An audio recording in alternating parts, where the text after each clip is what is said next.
अस्सलाम वालेकुम dear student. Again थोड़ा सा छोटा सा टॉपिक है हमारे पास के अगर y is equal to cos x है तो हम cos इनवर्स x कैसे मालूम कर सकते हैं। स्टूडेंट याद रखें कि हम किसी फंक्शन का इनवर्स तब मालूम कर सकते हैं जब तक वो फंक्शन बाइजेक्टिव ना हो। y is equal to cos x का जो डोमेन है वो ऑल रियल नंबर है और ये इसका रेंज है। अगर इस इंटरवल के बीच में मैं वैसे जीरो से लेके अगर इसका मैं ग्राफ ड्रा करूं जीरो से लेके पाई तक, अगर कास का हम ग्राफ ड्रा कर ले तो हमारे पास जो कास का ग्राफ बनता है स्टूडेंट वो कुछ यूं बनता है कि जीरो से लेके 90 से लेके 180 तक अगर हम इसका ग्राफ बना दे। वैसे अगर मैं आगे एक्सटेंड करूंगा तो मेरे पास ये फंक्शन बाइजेक्टिव नहीं बनता। अगर जीरो से लेके मैं 2 पाई तक करूंगा स्टूडेंट तो ये मेरे पास कुछ यूं आ जाएगा, यहां तक ये 270 एंड 270 से आगे यहां तक यूं जाएगा। लेकिन अगर मैं यहां इसका ग्राफ ड्रा कर लूं जीरो से लेके 2 पाई तक तो मेरे पास ये फंक्शन बाइजेक्टिव नहीं रहता।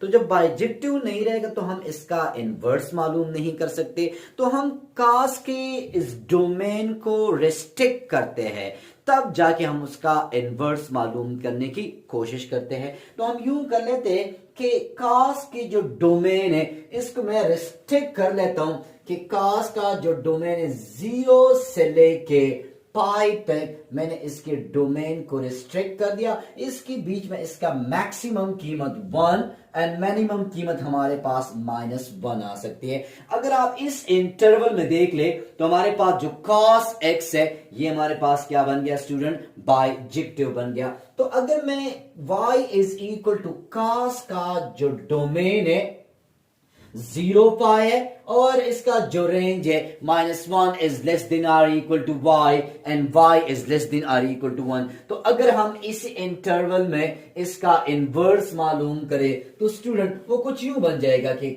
cos inverse y is equal to x। तो अब इस फंक्शन का जो डोमेन है इस फंक्शन का रेंज बनेगा और इसका जो रेंज था इसका डोमेन बन जाएगा। तो इस फंक्शन का जो डोमेन होगा -1 is less than or equal to y and y is less than or equal to +1।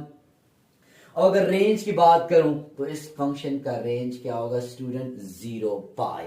तो हम किसी फंक्शन के डोमेन को रिस्ट्रिक्ट करके बाइजेक्टिव बनाते हैं और तब जाके हम इसका इनवर्स मालूम करते हैं। इसी तरह अगर मैं सीकेंड x की बात करूं तो सीकेंड x का जो डोमेन है all real number except odd multiple of 90 और ये इसका रेंज है। अगर मैं all real number except all multiple of pi by 2 तो अगर हम इस इंटरवल में इसका ग्राफ ड्रा करने की कोशिश करें तो हमारे पास इसकी जो मैक्सिमम कीमत है वो y इज ग्रेटर जाती जाए infinity and y is less than or equal to -1। तो अगर स्टूडेंट ये मेरे पास 1 हो जाए ये -1 हो जाए तो अगर मैं इसका ग्राफ ड्रा करने की कोशिश करूं 90 और 0 90 और इस तरह इस पूरी रियल लाइन पे ग्राफ ड्रा करना चाहूं तो हमारे पास इसका ग्राफ कुछ यूं बनेगा। देखिए ये 1 से कभी नीचे नहीं आ सकता और 90 पे क्यों कि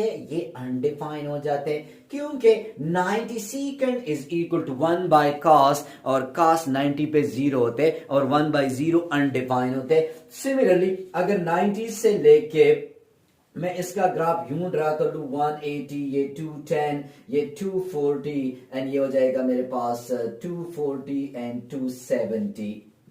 तो अगर मैं यहां पे इसके ग्राफ ड्रा करने की कोशिश करूं स्टूडेंट तो ये -1 से कभी ऊपर नहीं जाएगी और हमारे पास ग्राफ कुछ यूं बनेगा। लेकिन अगेन मैं सीकेंड इनवर्स तब मालूम कर सकता हूं कि ये फंक्शन मेरे पास बाइजेक्टिव बने तो हम इसके डोमेन को भी रिस्ट्रिक्ट करते हैं। डोमेन हम कुछ यूं रिस्ट्रिक्ट कर लेते हैं कि अगर मैं यहां से लेके यहां तक इसकी ग्राफ ड्रा कर लूं और फिर यहां से लेके यहां तक 180 तक इसका ग्राफ ड्रा कर लूं क्योंकि ये 1 से कभी नीचे आएगा ही नहीं और ये -1 से कभी ऊपर जाएगा ही नहीं। तो देखिए अगर 180 और ये देखिए 0 से लेके 180 तक ये फंक्शन मेरे पास बाइजेक्टिव बनेगा। लेकिन अगर मैं सीकेंड का डोमेन अब यहां पे मालूम करूंगा तो यहां पे इसका जो डोमेन होगा 0 से लेके पाई तक, लेकिन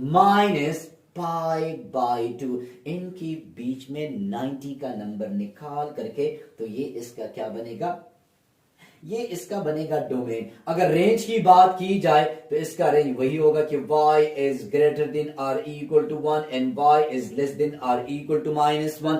लेकिन अगर मैं y is equal to secant inverse x is equal to y, इसकी डोमेन रेंज की बात करूं तो मेरे पास सीकेंड इनवर्स x का जो डोमेन आएगा उसका रेंज इसका डोमेन।